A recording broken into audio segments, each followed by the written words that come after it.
City news తెలుగుకి స్వాగతం. ఈనాటి వార్తా విశేషాలు. డీఎస్పీ దేవరకొండ ప్రసాద్ రాజీనామా 35 ఏళ్ల సేవలో అంకితం. కీలక నిర్ణయం. శ్రీవారి లడ్డు వివాదంపై ఆవేదన. మనోభావాలు దెబ్బతిన్నాయని వ్యాఖ్య.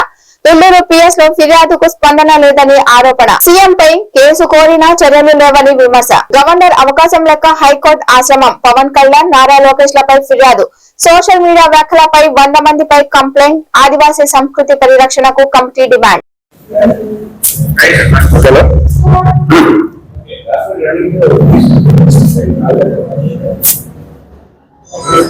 ఓం నమో వెంకటేశాయ. జై శ్రీరామ్. జై ఏకనాథ మహారాజ్. అందరికీ నమస్కారములు. ఆంధ్రప్రదేశ్ ప్రజానీకానికి నమస్కారములు. పత్రికా మిత్రులందరికీ నమస్కారములు. ఈరోజు ఈ ప్రెస్ కాన్ఫరెన్స్ పెట్టడానికి 2 కారణాలు ఉన్నాయి. ఒకటి, నేను నా 35 years services, dedicated services police department ద్వారా ప్రజలకు అందించడం జరిగింది.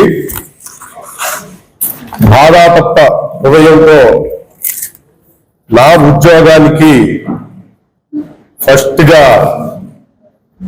నేను రాజీనామా చేయడం జరిగింది. ఈ కాపీస్ మీ అందరికీ నేను తర్వాత ఇస్తాను. ఫస్ట్ గా నా ఉద్యోగానికి నేను రాజీనామా చేస్తున్నాను. దీనికి 2 కారణాలు ఉన్నాయి. ఒకటి,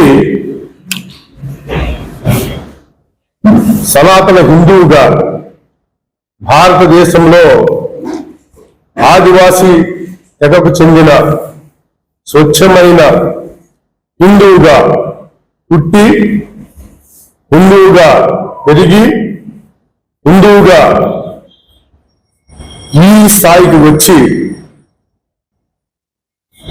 Vijayawada Governorpet sales tax assistant commissioner కార్యాలయంలో ఏసీపీ సోదాలు జరిగాయి. ఆఫీస్ సబార్డినేట్ గా పనిచేస్తున్న కొండపల్లి శ్రీనివాస్ పై ఏసీబీ కేసు నమోదు.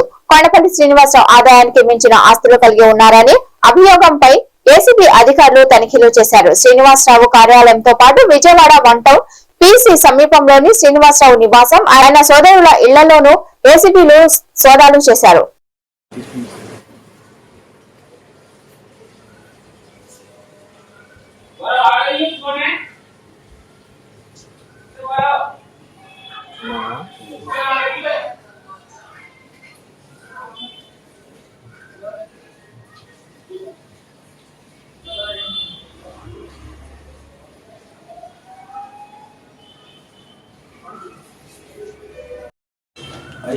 పైన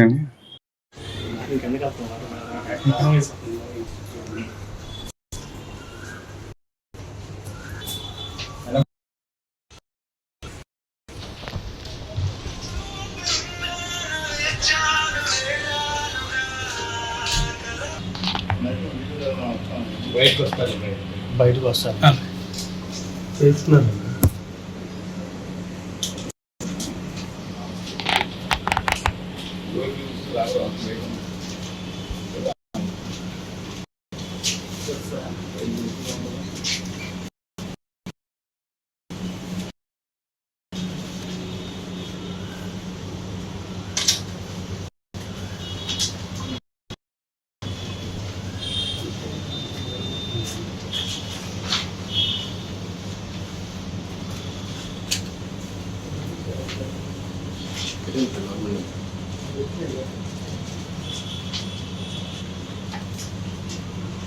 మరి లాస్ట్ టైం మన అది ఇచ్చామండి, అప్పుడు అది ఇన్ఫర్మేషన్ రెస్ట్రిక్షన్ ఉంది, అందులో రాలేదు. అప్పుడు రాగా తర్వాత సబ్సిక్వెంట్గా వేరే చేసాం.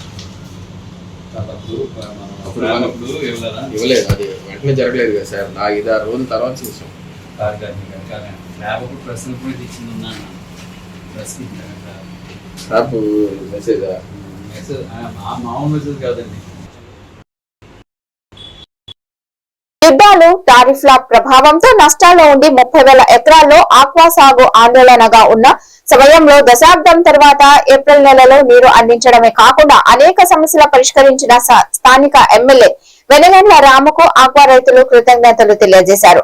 రైతులను ఉద్దేశించి ఎమ్మెల్యే మాట్లాడుతూ గుడివాడ నియోజకవర్గంలో 49% ఆదాయం అందిస్తున్న ఆక్వా రంగం కష్టాల్లో ఉంటే చూస్తూ ఊరుకోనని, అన్ని సమస్యలు పరిష్కరిస్తానని, ముఖ్యంగా ఆక్వా డిజిటలైజేషన్ ప్రాజెక్ట్ లో ప్రతి రైతు నమోదు చేసుకోవాలని, ఇప్పటి వరకు 65% మాత్రమే రిజిస్ట్రేషన్ జరగడం అసంతృప్తికి గురిచేసిందని అన్నారు. రిజిస్ట్రేషన్ జరిగితే మన హక్కులను, సబ్సిడీలను గట్టిగా అడగవచ్చని అన్నారు. నాణ్యత పరిరక్షణ చేయించుకొని నష్టాలు రాకుండా చూసుకోవాలని అన్నారు. ఈ కార్యక్రమంలో DC chairman Yalagadda Ravi, fisheries శాఖ డిడి ఉషా కిరణ్, ఏడీ, ఎఫ్డిఓ, నందివాడ మండల ఆక్వా సంఘం పెద్దలు పెద్ద సంఖ్యలో రైతాంగం పాల్గొన్నారు. చేపల రైతులు వాళ్ళకు కూడా హక్కు ఉందనేది ఆయన స్పష్టంగా ఎస్సీ గారికి దాంట్లో నేను కూడా భాగం ఎమ్మెల్యే గారు క్లియర్ గా చెప్పారు. దాంతో ఎటువంటి ఇది లేదు. ఇదివరకు దొంగతనంగా తోడుకోవాలి, ఇప్పుడు హక్కుగా ఎమ్మెల్యే గారు వచ్చినాక ఒక హక్కుగా తోడుకున్నాం. దానికి మాత్రం అప్రిషియేట్ చేయాల్సింది ఎమ్మెల్యే గారికి. దాని మీద వారికి ఈ సమావేశానికి హాజరైన రైతులందరికీ నమస్కారం అండి. ప్రధానంగా నందివాడ మండలంలో ఉన్న 29,000 ఎకరాల్లో దాదాపు చాలా వరకు అయింది. అయితే ఇంకా 9,000 ఎకరాలు పెండింగ్ ఉందండి. ఈ లీజ్దారులకి ఉన్న రైతులకి ఈ డాక్యుమెంట్స్ లేవనే కారణం చెప్తున్నారు. ఇంకొకటి ఏంటంటే మేమెందుకు కట్టాలని లీజ్దారులు, మేమెందుకు కట్టాలని చెరువు గల వాళ్ళు ఇది అవటం వల్ల కొంచెం తేలట్లేదండి. ఈ పెద్ద పెద్ద చెరువులు ఈ కారణాలతో దాదాపు ఒక 9,000 చిల్లర ఆగింది సార్ నందివాడ మండలంలో. అది క్లియర్ అయిపోతే మొత్తం క్లియర్ అయిపోతుంది సార్. రొయ్యల చెరువులు దాదాపు 95% మొత్తం అయిపోయింది సార్. కేవలం చేపల చెరువులే ఈ 9,000 ఆగింది సార్. మా దగ్గర కూడా కొంచెం డ్రైనేజీల విషయంలో కూడా చాలా జాగ్రత్త పాటించండి. మీకే తెలుసు, పక్కన అంటే 500 మందే కదా, బాధ్యతగా ఉండాలి కదా. ఓ దాంట్లో ప్రాబ్లం వస్తే తీసుకెళ్లి డ్రైనేజీలో పడిస్తే ఏమవుతుందనేది ప్రతి ఒక్కరికి తెలియాలి కదా. దాని ప్రాసెస్ ఉంది కదా. మీరు ఫండ్ పెట్టుకుంటే 10 ఎకరాలు వాడే వాడు పాపం చచ్చిపోతాడు, వాడు జీవితం నాశనం అయిపోద్ది అనుకుంటే మీరు ఒక ఫండ్ పెట్టుకోండి. ఆ 10 ఎకరాల వాడికి వాడికి ఏదో ప్రాబ్లం వచ్చింది, ఏదో డిసీజ్ వచ్చింది, అవన్నీ పోతున్నాయి, వాడు నష్టపోతున్నాడు. దానికి ఏదో ఒకటి చేయండి, వాడికి ఏదో ఒకటి చేసి పెట్టండి. వాడు వదలకుండా ఉంటాడు. వాడు మళ్ళీ గంటలోనో 2 గంటల్లోనో 3 గంటల్లోనో లేదు మహా అయితే కనుక ఓ 4 రోజుల్లో మళ్ళీ నింపేయాలి, మళ్ళీ పట్టేయాలి, మళ్ళీ ప్రాబ్లం. ఇవన్నీ పక్కన దగ్గరికి వెళ్ళి కూర్చుంటాయి. ఇవన్నీ కూడా కలిపి కూర్చుంటే జరిగే సమస్యలు చాలా ఉన్నాయండి. బేసిక్గా దాంట్లో వచ్చి అందరం ప్రభుత్వం చేయాల్సిన పనులు మనందరికీ కనపడతాయి, కానీ మన దగ్గర చేయాల్సిన పనులు కూడా మనం కూడా చూసుకుంటే బాగుంటుందనేది నా ఉద్దేశం. మీరు అందరూ ఐక్యతగా ఉండండి. మన ఐక్యత ఎప్పుడైనా కానీ స్ట్రాంగ్గా చేయగలిగింది. ఎందుకంటే బేసిక్గా మీరు చెప్పినట్టుగా 50,000 పైన తీసుకొచ్చారు, 50,000 పైన వచ్చినాయి. ఓకే, 50,000 మెజారిటీ వచ్చింది కాబట్టి నేను కూడా గట్టికెళ్ళి కూర్చోగలుగుతున్నాను. నాకు 64% ఇచ్చారండి గుడివాడ ప్రజలు. దాంట్లో వచ్చి మరి నాకు సమస్యలు కావాలి కదా, దీంట్లో వచ్చేసి రావాలి కదా. మళ్ళీ ప్రాబ్లం రాకుండా చూసుకోవాలంటే అందరికి కావాల్సినవి చేయాలని చెప్పి ధైర్యంగా డైరెక్ట్గా చెప్పగలుగుతాం. అదే రకంగా మీరు కూడా అందరూ కలిపి రండి. నందివాడ మండలంలో 400-500 మంది ఉన్నారు. నేను ఇక్కడే చూస్తున్నా, అందరు రాలా. నాకు తెలిసిన వాళ్ళు చాలా మంది రాలా. ఓకే, ఇది ఎవరికి వచ్చే లాభం? బేసికల్ ఎడ్లవల్లేరు తెలుగుదేశం పార్టీ నూతన కమిటీ ప్రమాణ స్వీకారం ఘనంగా జరిగింది. కమిటీ సభ్యులచే పార్టీ జిల్లా అధ్యక్షుడు వీరంకి గురుమూర్తి ప్రమాణ స్వీకారం చేయించారు. నూతన మండల కమిటీను Gudivada MLA Venigandla Ramu, Pamarru MLA Varlakumar Raja, RTC chairman Konakalla Narayana, SWC chairman Ravi Venkateswararao అభినందించారు. ఎమ్మెల్యేలు రాము మాట్లాడుతూ కార్యకర్తల కష్టం, నిబద్ధత పార్టీకి పునాదని, నూతన కమిటీ ఆ స్ఫూర్తిని కొనసాగిస్తూ పార్టీని మరింత బలోపేతం చేయాలని, టీడీపీ అంటేనే కార్యకర్తల పార్టీ అని, కార్యకర్తల కృషి వల్లే ఈ రోజు మనం అధికారంలో ఉన్నామని అన్నారు. చంద్రబాబు నాయుడు రాష్ట్ర అభివృద్ధికి, పేదల సంక్షేమానికి చేసిన కృషి చరిత్రలో నిలిచిపోతుందని అన్నారు. నూతన అధ్యక్షుడు వెంకట్రావు, ఉపాధ్యక్షుడు పెన్నేరు రమేష్ తదితరులు పూలమాలలు శాలువాలతో ఘనంగా సత్కరించారు. Thank you very much. And నిజంగా వెరీ ప్రౌడ్. మీరు వచ్చిన ఏ వేదికైనా కానీ మిగతా వాళ్ళందరూ తెల్లబోతాం మీ మాటలు. వెరీ ప్రౌడ్ అండి. నాన్నగారు ఎట్లయితే ఎంత పవర్ఫుల్ గా మాట్లాడతారో ఆయన పోటీగా తయారయ్యారు. మీ ఇద్దరికి ఒకసారి డిబేట్ పెట్టాలనేది నా కోరిక. డిబేట్ పెట్టి నేనైతే కనుక వెళ్ళి ఒకసారి ఆయనతోనే ఛాలెంజ్ చేసి వద్దాం అనుకుంటున్నామా, మా వాటితో మీరు పోటీ పడతారా అని. థ్యాంక్ యూ అండి. Thank you. ధన్యవాదాలన్నా. గుడ్లవల్లారి మండల కార్యకర్తల గురించి కూడా చాలా విపులంగా పెట్టడం వల్ల దానివల్ల ఆగితే మరి ఎమ్మెల్యే గారు అలాగే నియోజకవర్గ పరిశ్రమ బాబు చౌదరి గారు అవసరం. మరి ఈ మండలాన్ని మాకు కేటాయించండి బాబు చౌదరికి ఏందని చెప్పేసి లోకేష్ గారిని కూడా ప్రత్యేకంగా అడగడం జరిగింది. అయినా కూడా ఆ టెక్నికల్ ఇష్యూ క్లియర్ కాకపోవడంతో మరి బాబు చౌదరి గారు కూడా దయచేసి అందరూ కూడా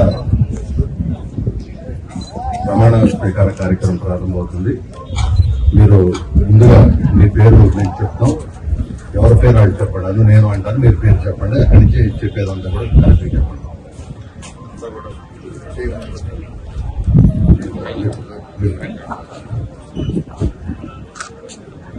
నేను రమేష్ బాబు అనే నేను తెలుగుదేశం పార్టీ ఆశయాలకు పవిత్ర లక్ష్యాలకు కట్టుబడి ఉంటూ పార్టీ సభ్యునిగా క్రమశిక్షణతో ప్రజాసేవా భావంతో మనసా వాచా కర్మేణ నిరంతరం పాటుపడుతూ నిస్వార్థంగా అవినీతి అక్రమాలకు పాల్పడకుండా దీక్షాదక్షలతో అంకిత భావంతో తెలుగుదేశం ప్రతిష్టతను ప్రతిపత్తిని పరిరక్షించేందుకు ఎల్లప్పుడూ కృషి చేస్తూ పార్టీ మరియు ప్రజలు నాపై ఉంచిన విశ్వాసాన్ని వమ్ము చేయకుండా నిత్య చైతన్యంతో పార్టీకి ఉజ్వల భవిష్యత్తు కల్పించేందుకై నా వంతు కర్తవ్యాన్ని విధులను బాధ్యతాయుతంగా నిర్వహించగలనని ప్రమాణం చేస్తున్నాను. ఈ వార్తలు ఇంతటితో సమాప్తం. నమస్కారం.